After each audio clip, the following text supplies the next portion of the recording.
Wangari Maathai was born in Nyeri, Kenya, April 1, 1940. She studied biology in the United States and Germany and later earned her Ph.D. in veterinary medicine from the University of Nairobi. In 1976 to 77, she became chair of the Department of Veterinary Anatomy and an associate professor, respectively, becoming the first woman in the region to attain these positions.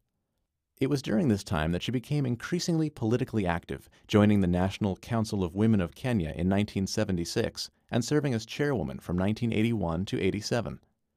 Through her involvement with the council, she became interested in trees and introduced the idea of planting them throughout Africa to prevent soil erosion. By 1993, the Green Belt movement, as it had become known, had ballooned into a major grassroots environmental lobby and proved itself by having planted over 20 million trees.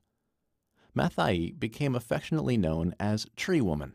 Greenbelt methods are being used today in several countries, including Tanzania, Uganda, Malawi, Lesotho, Ethiopia, Zimbabwe, and other nations in the African continent, and have generated public awareness of sustainable management for protecting the soil and biodiversity.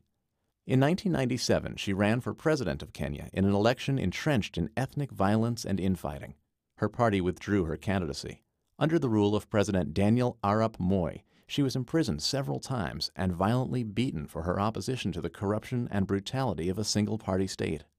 More recently, Wangari Maathai has continually concentrated on the human rights condition in Kenya, where she has been put in jail, beaten, and subjected to abuse.